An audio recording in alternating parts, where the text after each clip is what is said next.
Isang nakakagulat at emosyonal na pangyayari ang naging laman ng mga usap-usapan sa showbiz matapos kumalat ang balita na si Zanjo Marudo ay tuluyan ng pinalayas ni Rhea Atayde mula sa kanilang tahanan, isang desisyon na matagal nang pinag-isipan ng aktres at ngayoy malinaw na nagsisilbing hudyat ng pagtatapos ng kanilang pagsasama, at ayon sa mga nakasaksi, makikita sa mga mata ni Rhea ang bigat ng kanyang damdamin habang mariing ibinaba ang desisyong iyon, dala ng matinding sama ng loob, pagod, at galit na kanyang kinimkim sa mga nakalipas na buwan, kung saan paulit-ulit na niyang tinangkang ayusin ang kanilang relasyon ngunit tila nauuwi lamang sa pagkabigo, dahilan upang dumating siya sa punto na wala na siyang ibang nakikitang solusyon kundi ang tuluyang paalisin si Zanjo sa kanilang tahanan, isang tahanang minsan ay naging saksi sa kanilang pagmamahalan, tawanan, at pangarap, ngunit ngayon nagsilbing simbolo ng kanilang pagkakawatak-watek.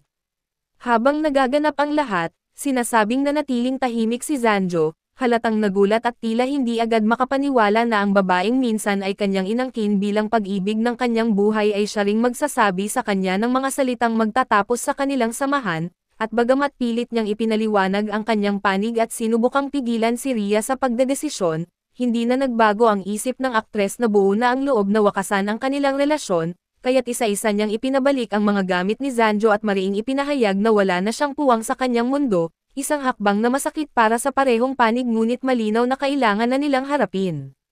Ang eksenang ito ay agad na naging laman ng social media, kung saan hati ang reaksyon ng mga tao, may mga nakikiramay kay Zanjo na nakikitang tila nakakaawa ang kanyang sitwasyon dahil sa biglaang pagpapalayas, samantalang marami rin ang pumapanig kay Rhea. Naniniwalang ang kanyang desisyon ay bunga ng paulit-ulit na pagkukulang at kasalanan na hindi na niya kayang tiisin, at sa bawat komentaryo, mas lalong lumalalim ang isyo at mas nagiging malinaw na ang kanilang relasyon ay matagal nang dumaranas ng lamat na ngayoy tuluyan ng bumigay.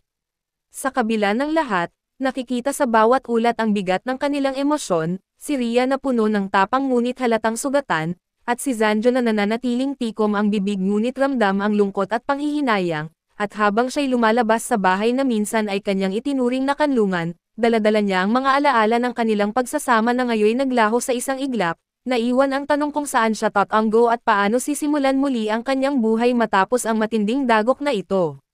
Sa huli, ang balitang ito ay nagsilbing paalala sa lahat na kahit ang mga relasyon ng mga kilalang personalidad ay hindi ligtas sa mga pagsubok at pagkasira, at sa kaso ni Zanjo Marudo at Rhea Atayde, malinaw na ang desisyon ng aktres na tuluyan siyang palayasin ay hindi lamang simpleng tampuhan kundi isang matinding pahayag na tapos na ang lahat, at ngayon, parehong haharapin ni Zanjo at Rhea ang kani-kanilang bagong landas, si Rhea na piniling mamuhay ng walang bigat ng lumang sugat, at si Zanjo na kailangang buuin muli ang sarili matapos mawalan ng isang tahanan at isang pag-ibig na minsan niyang pinanghawakan.